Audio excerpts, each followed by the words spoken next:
Assalamualaikum warahmatullahi wabarakatuh.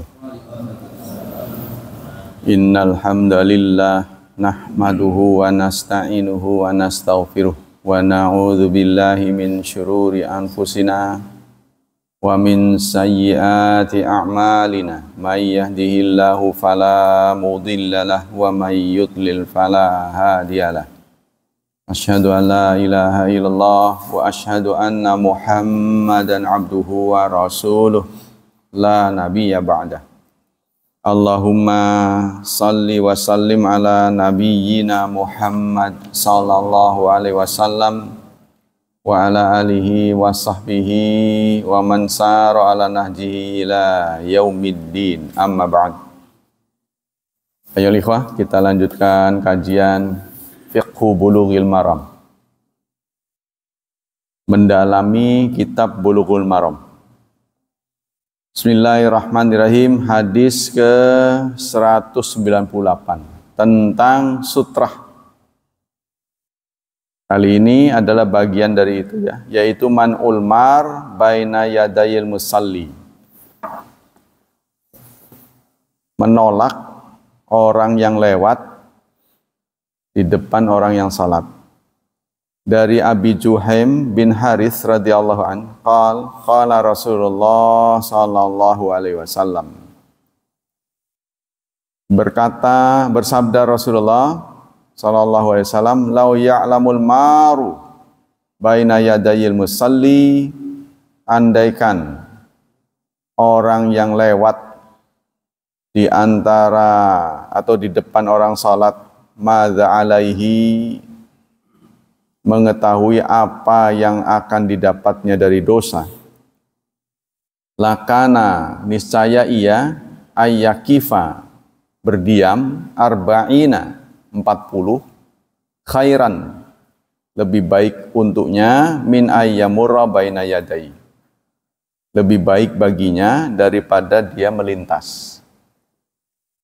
Hadis dirawikan oleh muttafaqun alaih, tapi redaksi ini ada pada Bukhari. Dalam hadis yang dirawikan oleh Bazzar disebutnya 40 kharif. Nah, di sini nggak disebutkan 40 apa. Ya, jadi kalau saja orang yang melintas di depan orang yang salat itu tahu apa? Tahu dosa yang akan didapatnya, niscaya dia diam, artinya mandek ya, artinya diam, mandek, menunggu ya. Itu lebih baik menunggu 40 di sini, menunggu 40 lebih baik baginya daripada dia melintas. Apa yang dimaksud dengan hadis ini? Kata di sini kharif. Dalam hadis yang lain disebutnya sanah, 40 tahun. Nah, di sini tapi skalanya skala kharif. Jadi skala akhirat itu kan berbeda dengan kita ya. Seperti orang yang sholat jenazah itu kan. Nah, itu di skalanya skala apa itu? Kalau ini kharif, skala akhirat ya. Jadi waktu di akhirat itu berbeda dengan di dunia gitu ya. Jadi skalanya berbeda-beda. Apa kesimpulan hadis ini? An-nahyul akid wal wa'idus syadid ala may yamurra baina yadayil musalli.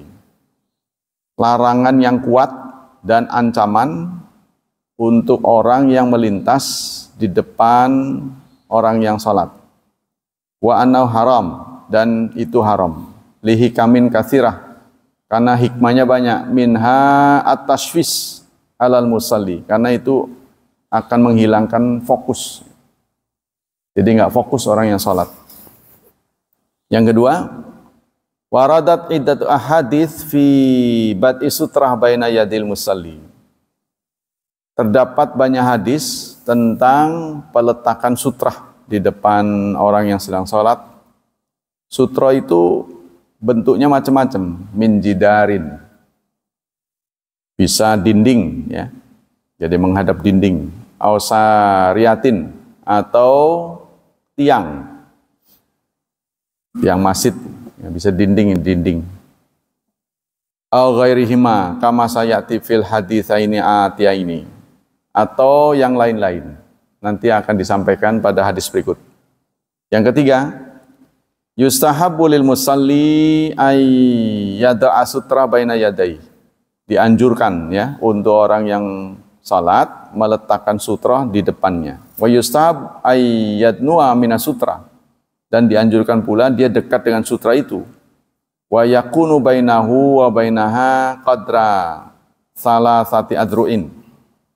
Kira-kira berapa jarak antara dia dan sutra? Kurang lebih semeter. Berdasarkan hadis Sahal bin Hathmah radhiyallahu anna nabiyya qala, Nabi bersabda, idza shalla ahadukum ila sutra falyadnu minha. Jika salah seorang di antaramu salat menggunakan sutra, maka hendaklah dia mendekat ke sutra itu. Jadi jangan jaraknya terlalu jauh, ya, atau bahkan mengganggu orang yang mau lewat. Ya, jadi orang lewat itu kan juga punya hak. Ya. Jadi jangan sampai kita sholat di jalanan melintas. Kalau di Masjidil Haram tuh biasanya ada tempat ya, garis gitulah, yang orang nggak boleh lewat. Hai. Jadi jangan ditutupin, karena itu memang untuk warawiri. Ketika kita dekat pintu ya, nah itu. Jadi mengganggu pintu, ngeblak, mau tutup anunya itu susah jadinya kalau kita ada di situ. Nah, usahakanlah menghindar tempat-tempat yang mengganggu orang sholat, mengganggu orang yang mau lewat. Nah, mereka juga punya hak, sama aja. Nah sebaliknya, orang yang lewat jangan mengganggu orang sholat. Nah, usahakan kita kalau sholat, terutama sutra ini kan dibutuhkan untuk orang yang sholat sendiri. Kalau sholat berjemaah sih sutranya cuma satu imam. Sholat berjemaah, ya berjemaah nggak selalu yang utama kan. Sholat berjamaah utama mah imamnya di depan, ya kan, di mimbar, itu pasti tidak diganggu. Tapi yang dimaksud di sini rombongan berjemaah yang lain. Ini udah selesai, dia buat rombongan lagi. Nah itu tolong dicari tempat yang pas. Jangan sampai dia berjemaah di tempat yang orang warawiri situ. Pintunya tak satu contohnya itu ya.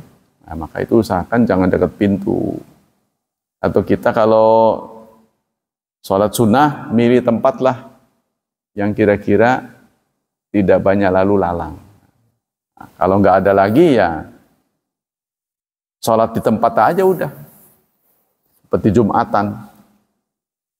Ya, selesai Jumatan kita mau sholat sunnah, orang di belakang kita tetap mampet, nggak pada pulang. Ya udah di tempat kita aja, nggak usah cari-cari tempat lagi.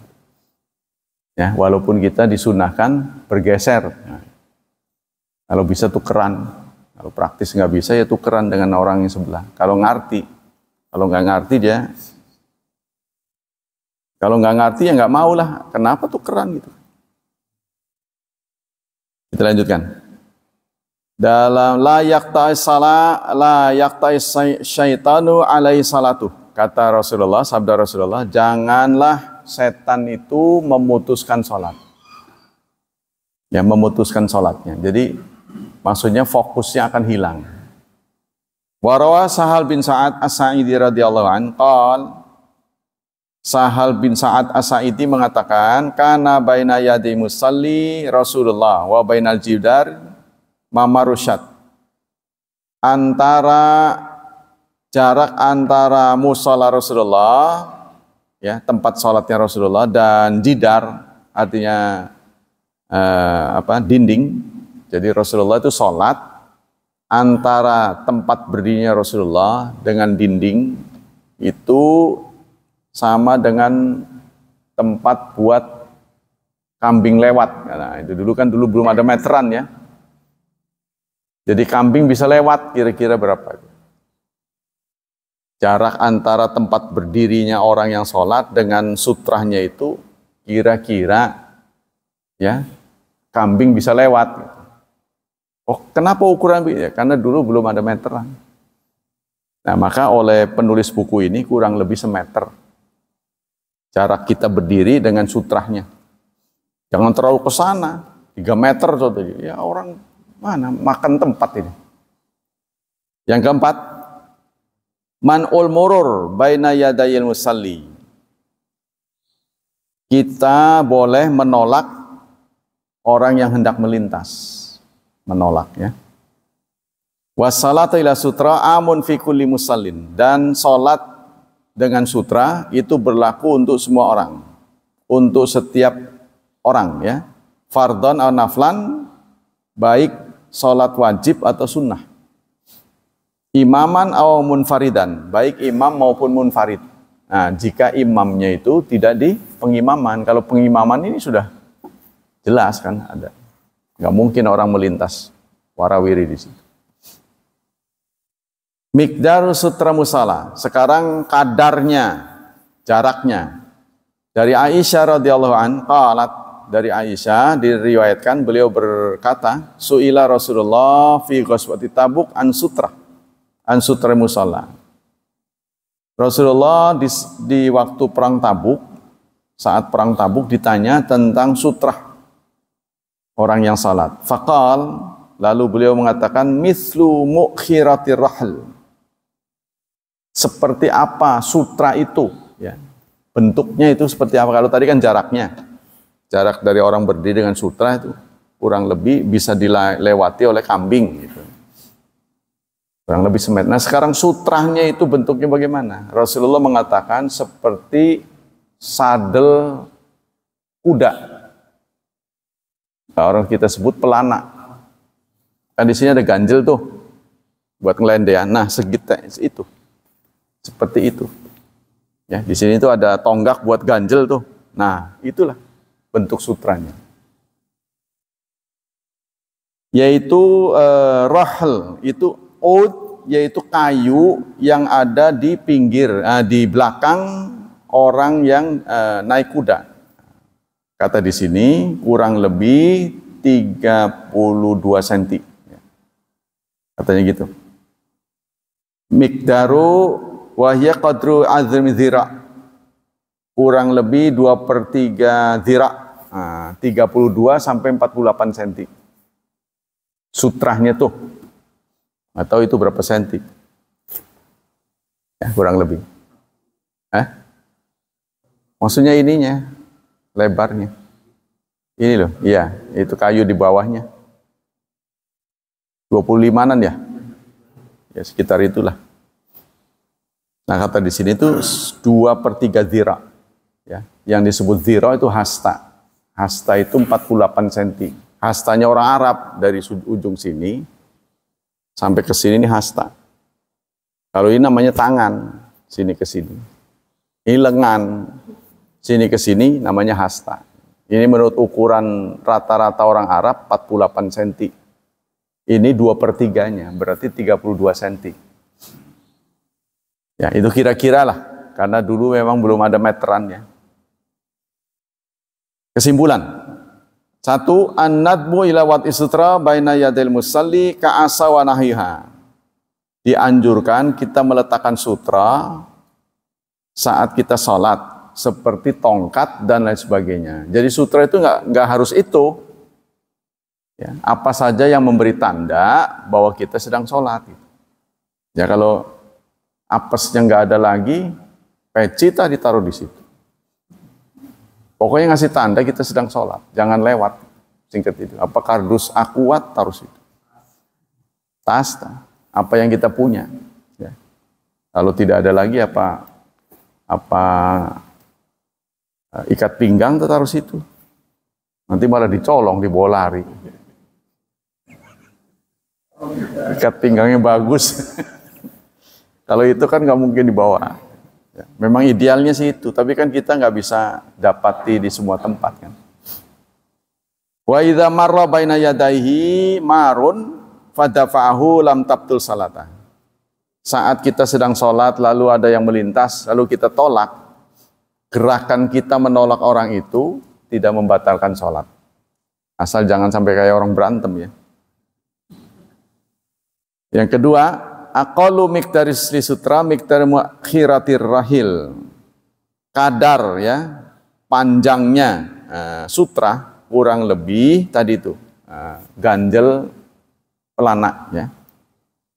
Kurang lebih itu sama dengan 1 hasta, yaitu 2/3 lah. Kurang lebih kata di sini kalau menurut pengarang ini isrina sintai metrin, 20 cm.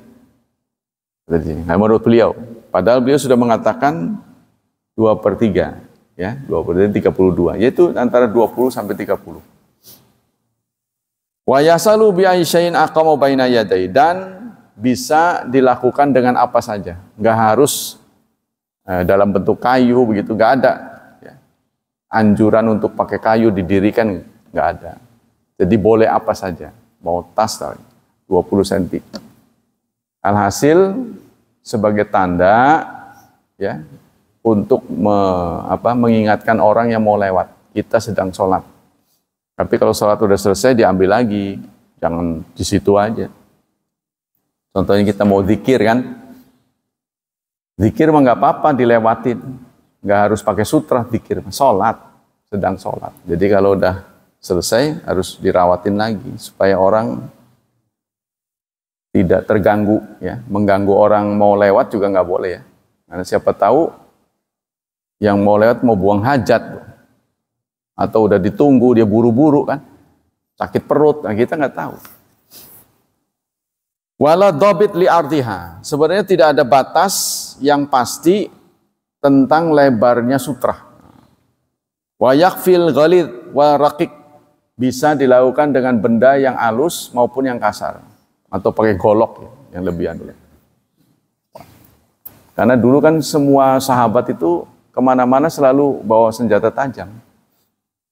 Kan untuk kan, sewaktu-waktu ada musuh di jalan, sementara dulu kan nggak seperti kita bayangan sekarang, sudah ada jalan rayanya, sudah ada nama jalannya, kan dulu belum, masih belantara gitu kan.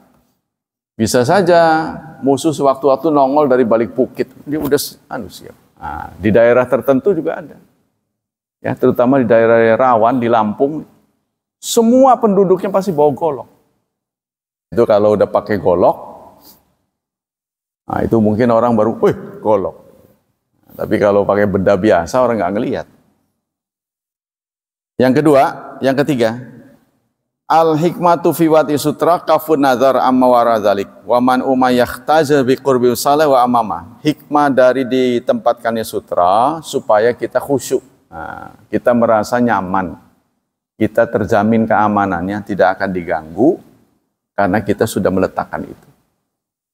Ya tapi itulah, kalau orang jalannya nggak ngelihat ya bisa, iya kesandung malah. Yang keempat, yang bagi lil musalli ayyaduma minas sutra. Seyogyanya orang yang sholat juga jangan terlalu jauh meletakkan sutranya, kurang lebih semeter dari tempat dia berdiri. Wala yazidu ma bainahuma ala saat kamitran masalan. Jangan sampai lebih dari 2/3 zira, semeter umpamanya. Kata di sini mah cuma setengah meter. Ya, pokoknya tempat sujud aja ya, kurang lebih berapa tuh tempat kita berdiri dengan sujud. Jadi jangan terlaluan, sehingga memancing orang sudah susah ini. Bagaimana nih mau lewat?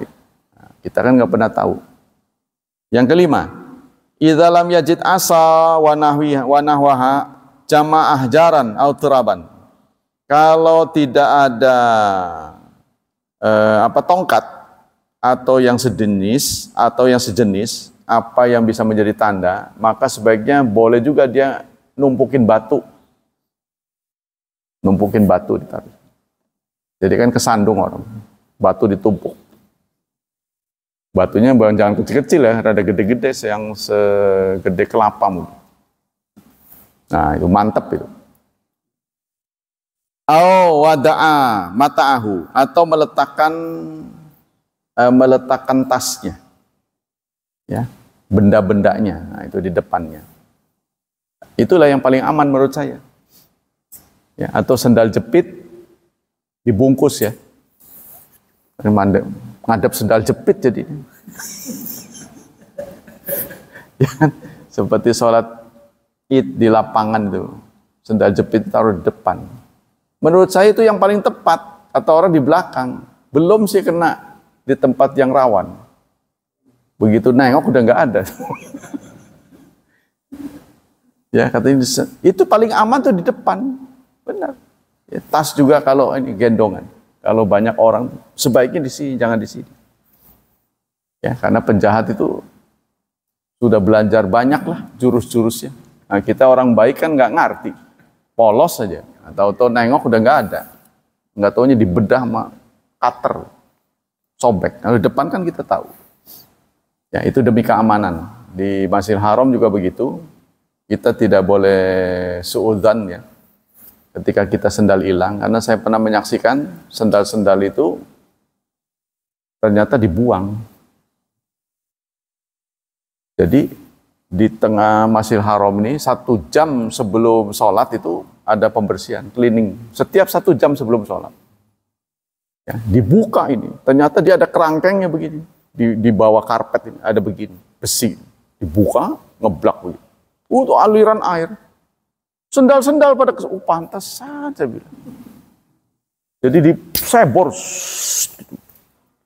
hilang. Nggak tahu sendalnya di mana itu.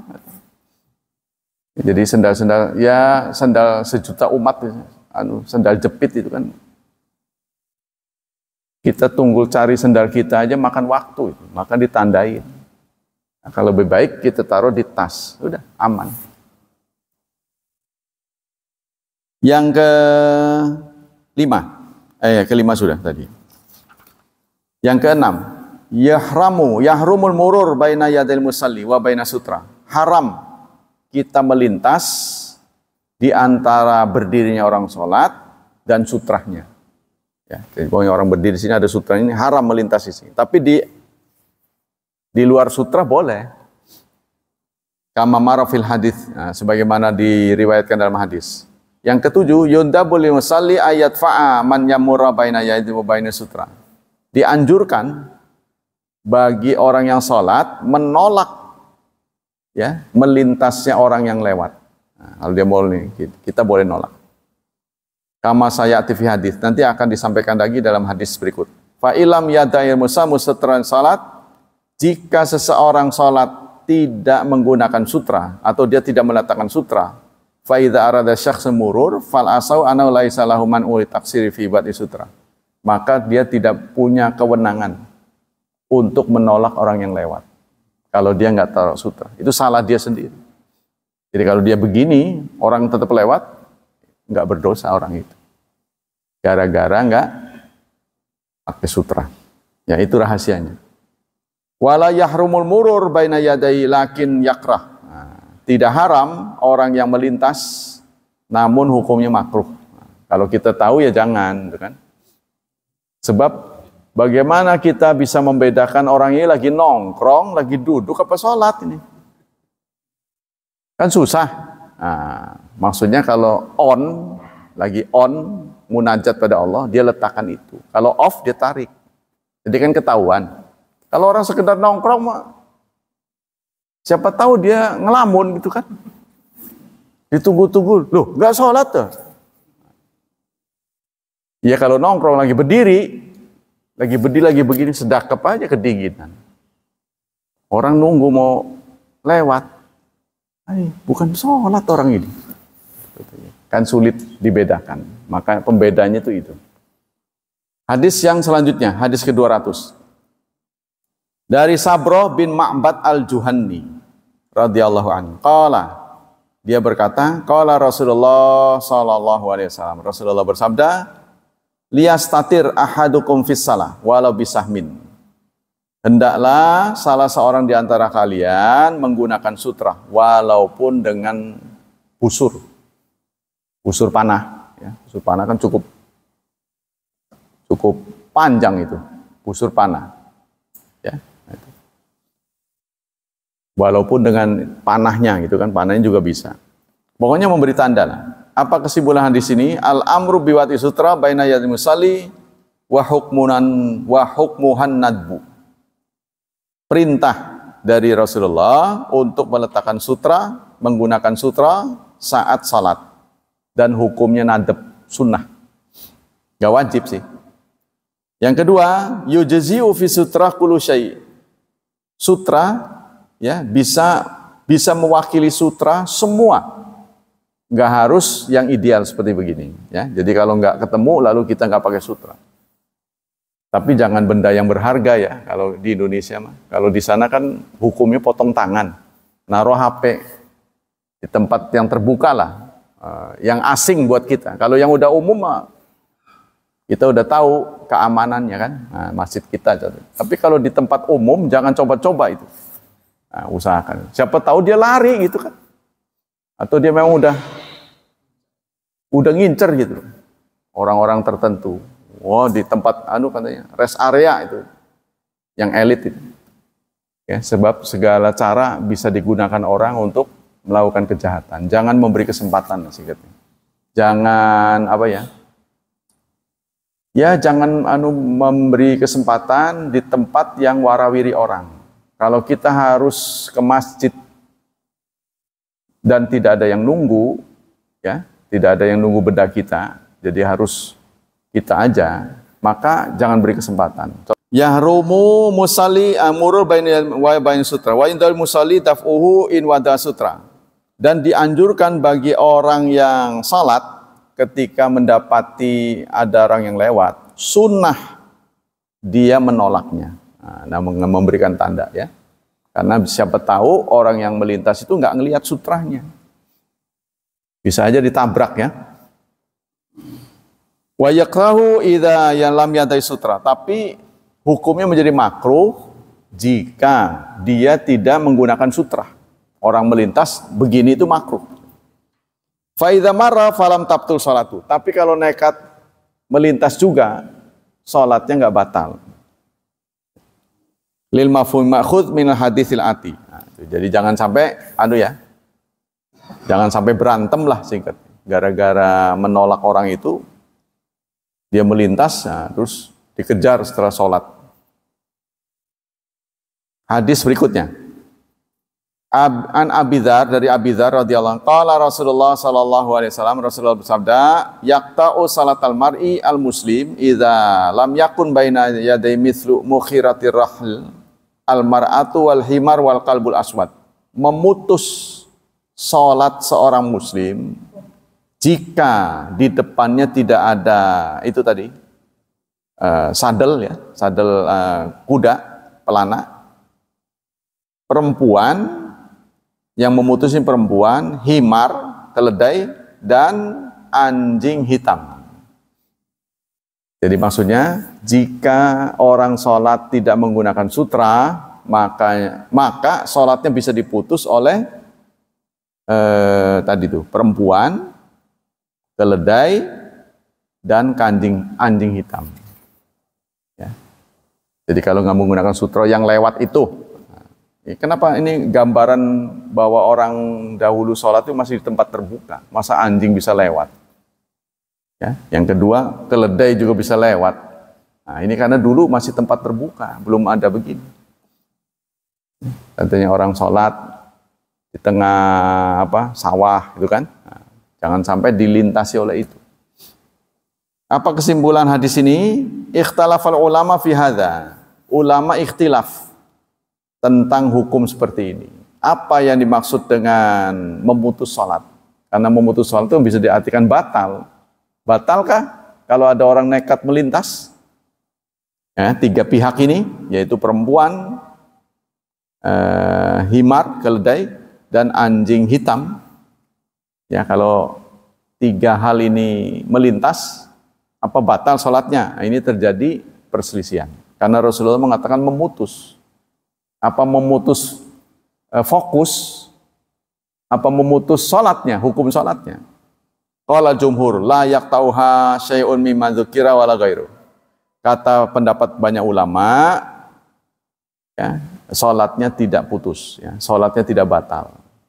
Jadi kalau kita sudah pasang sutra sekalipun, nekat, ya, lewat, Kalau di sini sebut 3, ya, perempuan, keledai, anjing hitam. Lalu melintas anjing hitam itu. Atau himar. Ini tidak biasa ada ya, yang mungkin adalah perempuannya. Yaitu di tempat yang ikhtilat, masjid-masjid kita. Tapi kalau masjid yang sudah teratur kan perempuan sana, laki sini kan gitu. Pintunya aja berbeda. Sulit bisa didapat ini. Ini andaikan. Ya. Jadi jangan digambarkan dengan kondisi kita hari ini. Bisa jadi tempat terbuka, ya kan? Contohnya kita sholat nggak ada tempat, ya apa boleh buat? Dimanapun kita letakkan. Stasiun nggak ada musolanya, kita udah harus sholat, ya udah di situ aja. Kita cari tempat yang rada lowong, gelar sejadah. Wa ta'awal jumhur ila minasab wal khalaf hadzal hadits bi anal murad bil qat'i naqsu ajri salah. Kata jumhur ulama yang dimaksud memutus di sini ada mengurangi pahalanya. Ya, li syughil qalbi bi hadhihi asya. Karena kita menjadi buyar fokusnya, tidak fokus. Walaisal muradu ibtalaha, bukan batal. Wa minhum may yadda'i naskhahu bil hadits al-akhar. Ada yang mengatakan hadis ini sudah di amandemen, sudah dihapus oleh hadis berikutnya.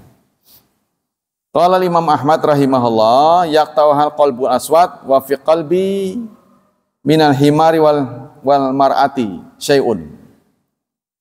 Yaqtawha qalbul aswad. Menurut Imam Ahmad, salatnya terputus jika dilintasi oleh anjing hitam. Wa fi qalbi minal himari wal mar'ati. Bagaimana dengan keledai dan perempuan? Nah, ini tergantung hatinya. Hati orang yang sholat. Kalau dia menjadi buyar fokusnya, maka batal. Wa wajhu qawlihi anna lam yarid fil qalbi tarkhis. Kenapa dia berpendapat kalau dilintasi oleh anjing hitam batal? Karena tidak ada keringanan. Ya, tidak ada hadis yang meringankan membolehkan anjing lewat. Nah, ini udah kelewatan sebenarnya. Walakin warada wurudu hadisi Abi Dawud wa ghairihi. Nah, itu menurut Imam Ahmad. Jadi kalau anjing yang lewat, sholat kita batal. Ya, tapi kalau perempuan dan keledai sangat tergantung pada fokus tidaknya. Kalau dia perhatian jadi buyar, maka batal. Bisa jadi ya. Contohnya ada orang sholat, apakah batal kalau dia mendengar atau melihat sesuatu yang membuat dia hilang anunya? Ya.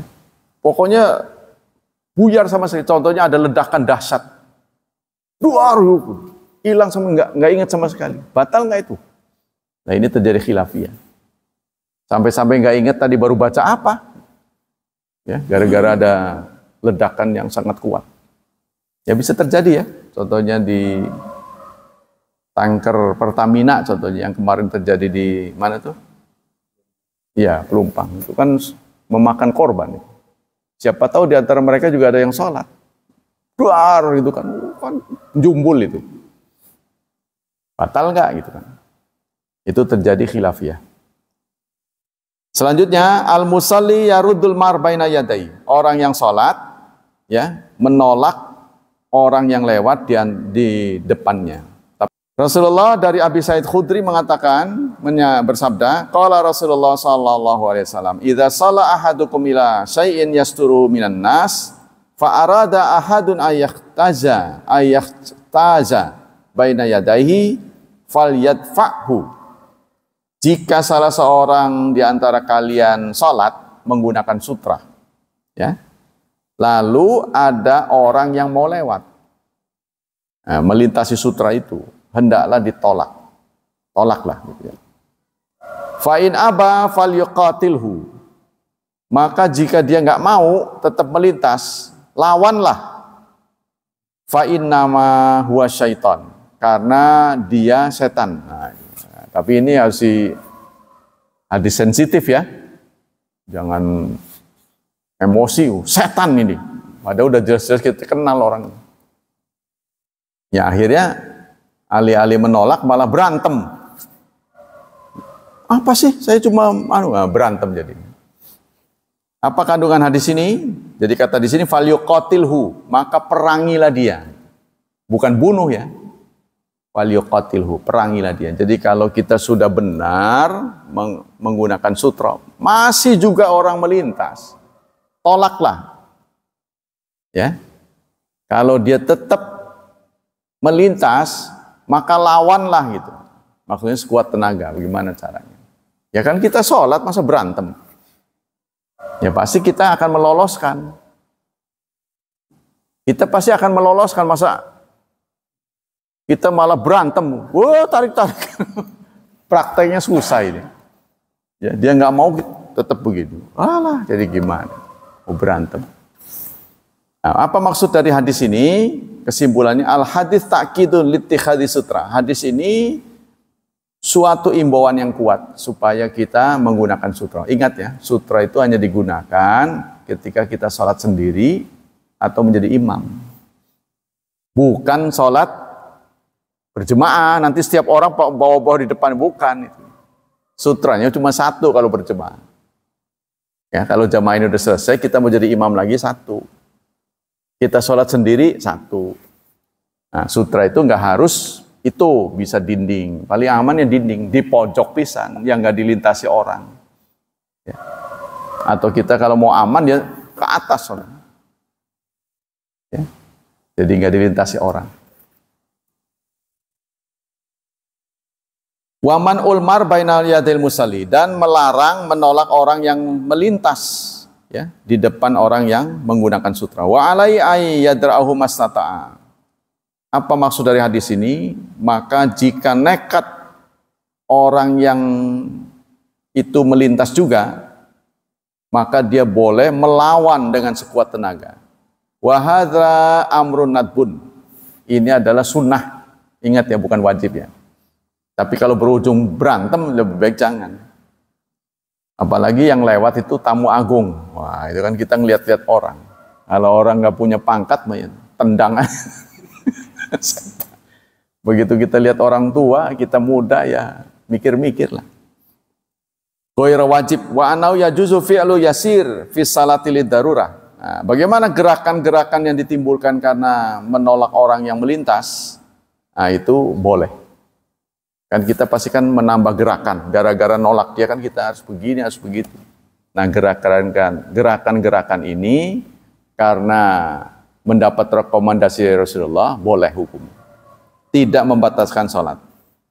Wa iqbalu musalli ala salati aula minad daf'i. Tapi kalau berujung dengan berantem, lebih baik kita tetap khusyuk. Meskipun orang itu melintas, kita menjaga diri kita jangan sampai terganggu. Itu jauh lebih baik. Nah, kita ingat, menjadi orang Islam itu bukan sekedar menjaga hukum, tapi juga akhlak. Ya, kalau berujung berantem, nah, itu lebih tidak baik. Ya. Yang kedua, qalil qadiyat rahimahullah. Qadiyat mengatakan wa ajma'u ala anna la yazumu muqatalu bisilah. Semua ulama sepakat janganlah seseorang itu ya menolak orang yang lewat itu dengan benda tajam. Mentang-mentang itu golok, jangan ya, jangan sampai dengan benda tajam. Wa mayu'addi ila halaki, atau sesuatu yang bisa ya membinasakan atau membunuh orang yang lewat. Jangan sampai begitu. Fa in dafa'ahu bima ya fa inna daf'ahu bima yajuzu. Ya, karena itu dia harus menggunakan sesuatu yang boleh, yang tidak melukai. Ya. Fahalaka falakawat alai bittifaqil ulama. Tapi seandainya itu terjadi, ya, dia lagi nolak, yang melintas tuh, mati dia. Gara-gara ditolak, mati dia. Bluk aja mati. Kalau ini namanya kalau, maka tidak ada kisos. Tidak kisos. Ya, kisos tidak berlaku di sini. Karena sudah mendapat rekomendasi dari syariat, boleh menolak. Ya, ditolak begini malah mungkin jantungan begini pas bruk kayak mati. Wattafaqu ala anna hadza kullahu liman lam yafrat fi salati balih tata, tapi ini berlaku untuk orang yang sudah betul-betul prepare sholatnya. Jadi dia menggunakan sutra gitu kan. Nah, kemudian orang mau lintas ditolak malah bruk mati. Nah, ini kan nanti diperiksa di pengadilan kan. Wasalailahu sutra wa au makanu ya'manu murur, atau dia sholat di tempat yang aman. Orang tidak ramai dilintasi orang ya. Jadi kalau kita tahu dirilah, mengganggu orang juga tidak boleh. Dan itu kan namanya sholat kan urusan pribadi ya. Jadi jangan sampai mengganggu orang. Jadi kita contohnya kita tadinya sholat di sana, tolonglah kalau sholat sunnah minggir gitu. Ya kan? Kita kalau mau sholat sunnah, karena yang di depan juga kalau mau lewat, mau mundur bingung dia ketutup kan. Yang di saf awal. Yang di saf awal ketika dia mau keluar, waduh semuanya orang pada sholat. Nah itu usahakan kalau kita sholat sunnah ada tempat lega, nyingkir ke tempat yang aman supaya tidak diganggu. Yang ketiga, la yajuzu limusalli al-masyu ilal mar min maudhi'i liyaruddahu. Tidak boleh orang yang sholat mengikuti orang yang lewat untuk menolaknya. Ya, contohnya dia pasang sutra, orang mau lewat dituntun sama dia. Dia balik lagi ke situ, nggak boleh. Dia tetap harus posisinya sholat.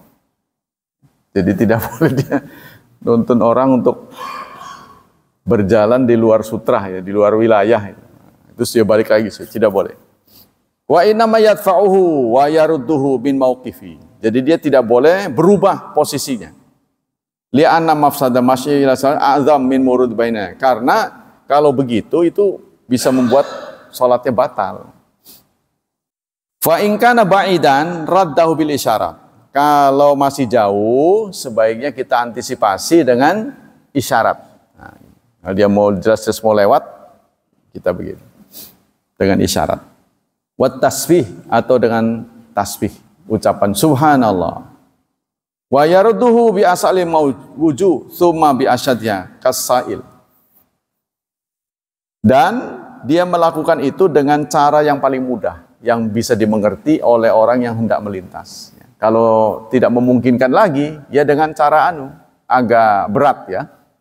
Jadi menekan dia gitu. Tapi itulah, jangan berujung dengan berantem. Anwa'u sutra baina yadail musalli. Macam-macam yang bisa dijadikan sutra. Dari Abi Hurairah radhiyallahu an, qala Rasulullah sallallahu alaihi wasallam, "Idza shalla ahadukum falyaj'al tilqa wajhi syai'an." Rasulullah bersabda, jika salah seorang di antara kalian salat, maka hendaklah menjadikan lurus wajahnya sesuatu. Jadi lurus dengan wajahnya itu sesuatu. Sesuatu yang bisa memberitahu orang yang mau melintas. Fa ilam yajid falyansib asan. Kalau tidak ada, hendaklah tancapkan tongkat. Nah, dulu mah bisa ya. Bisa ditancepin dulu. Fa ilam yakun falyakhutta khattan. Kalau tidak bisa, maka buat garis. Ya. Jadi macam-macam nih, bisa tanda, gambar, garis. Summa la yadurhu man marra baina yadai. Maka tidak madarat bagi dia siapapun yang lewat di depannya.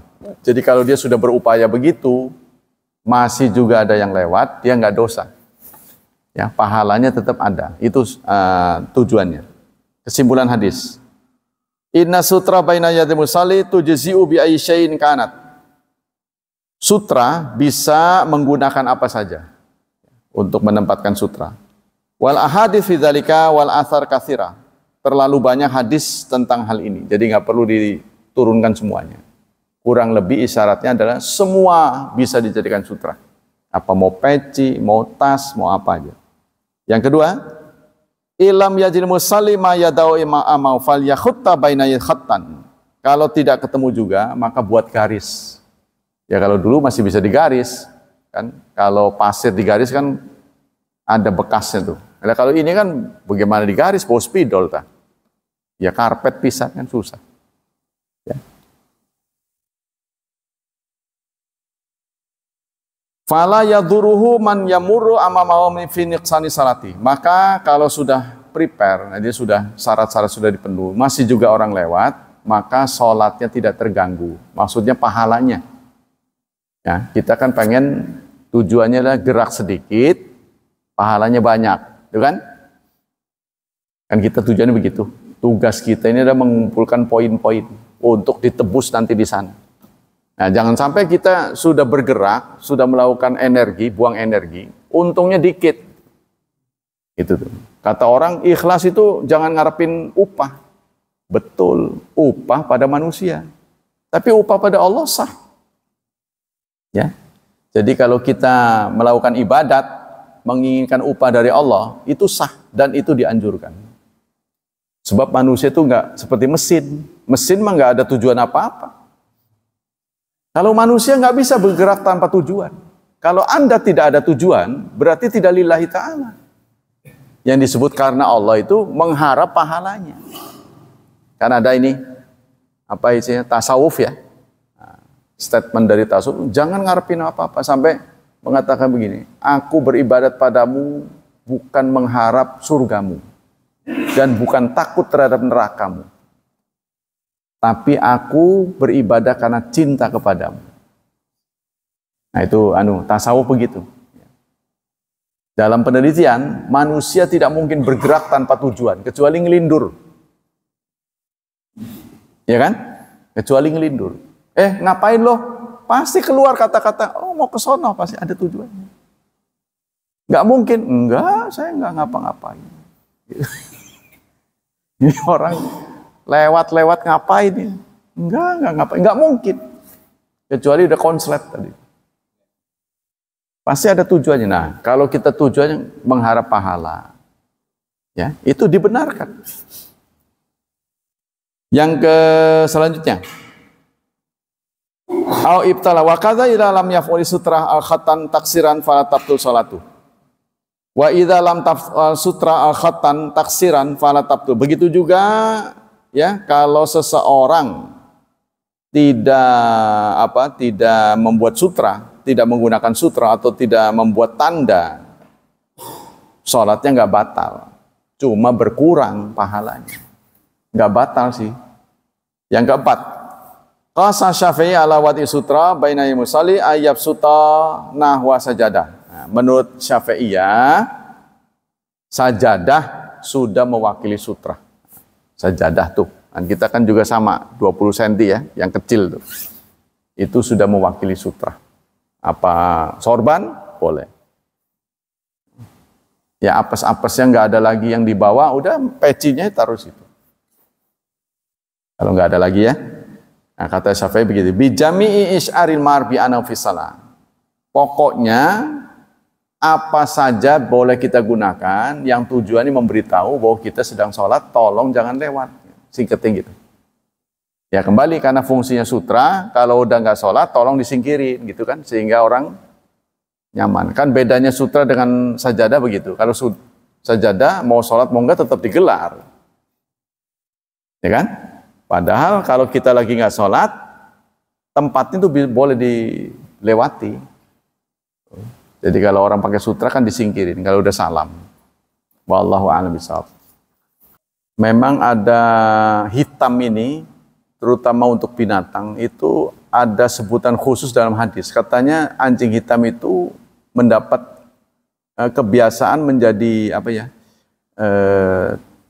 masuknya jin. Itu warna hitam ini. Tapi ulama mengatakan nggak harus hitam, cuma Rasulullah menyebutkan hitam. Aswadain, dua binatang hitam, ular contohnya. Jadi binatang-binatang ini menjadi langganan masuknya jin. Nanti di bahasan yang lain ada beberapa, contohnya tikus, kan juga hitam kan. Jadi anjing kalau bukan hitam, ya memang itu diwaspadai juga. Cuman yang hitam ini biasa menjadi tunggangan. warawirinya jin gitu. Ya, saya nggak tahu kenapa gitu. Itu berita dari hadis ya. Nanti di hadis-hadis yang lain juga ada binatang-binatang tertentu seperti kalajengking, kecoa, itu biasa dijadikan apa ini Rasulullah mengibaratkan jin ini sebagai hama, kan? Sebagai hama atau bukan? Karena dimanapun ada kecoa, kan itu berarti mengindikasikan tempat jorok, kan? Nah, beda dengan jangkrik. Jangkrik dan kecoa itu sama dengan lalat dan lebah. Dua binatang yang kontras berbeda. Dimanapun ada jangkrik, pasti tempat itu bersih. Tempat itu pasti nggak becek, karena jangkrik nggak mau tempat becek, dia mati. Ya, sebaliknya dengan lembab maksudnya ya. Nah, sebaliknya dengan kecoa. Kecoa itu tempat-tempat yang lembab, sempit, jorok. Kalau jangkrik nggak bersih, dia nggak mau. Makanya itu kandangnya harus sering dibersihin. Nah itu Pak. Jadi ada sebutan dalam hadis itu kata aswad, menyebut nama hitam. Kata ulama sih menyanggah, nggak hitam doang yang bahaya mah. Tapi itu disebut hitam. Jadi beberapa ulama menyatakan karena itu menjadi langganan warawiri jin untuk apa ya, nyurup ya gitu. Katanya gitu. Wallahu a'lam. Karena itu dunia gaib, saya nggak begitu paham. Di sini anjing hitam. Kalau anjing kan sebenarnya najis ya. Najis itu. Ada yang mengatakan najis itu air liurnya. Karena Rasulullah nggak pernah menyebut badannya. Begitu tuh dua binatang ini, babi dan anjing.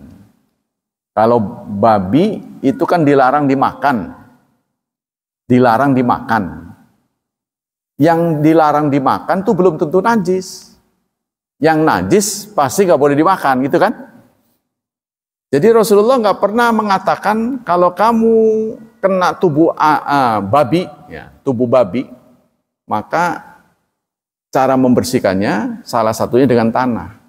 Nggak pernah disabdakan oleh Rasulullah tentang babi mah. Yang ada anjing.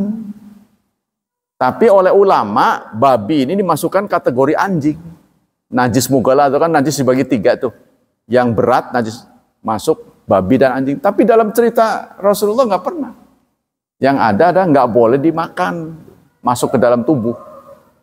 Tapi kalau senggolan gimana? Nggak pernah ada berita. Kan boleh jadi di hutan kan ketabrak babi gitu kan, nggak sengaja, nggak ada berita gitu. Disatru itu dengan tanah, nggak ada. Sehingga ini menjadi petunjuk buat kita, bagaimana kalau kita makan atau dijamu oleh orang yang bukan muslim, tapi makanannya halal. Contohnya dia beli makanan jadi Padang, lah piringnya ini loh, kan dia biasa makan babi. Memang nggak ada babinya, tapi ini gimana? Kan dia pasti mencucinya nggak mungkin disatru, gitu kan? Nggak mungkin pakai tanah karena dia nggak punya pengetahuan itu kan. Pasti dianggapnya biasa-biasa saja. Nah, sebagian ulama mengatakan tadi tidak ada perintah untuk menyatru untuk babi, gitu. Jadi kalau memang ini benar ya kita nggak perlu mempertanyakan, jangan pakai piring itulah, gitu. Atau kencengnya gitu kan, perkakas-perkakas dapurnya di restoran itu kan, yang di situ juga disediakan sajian babi kan bekasnya tuh.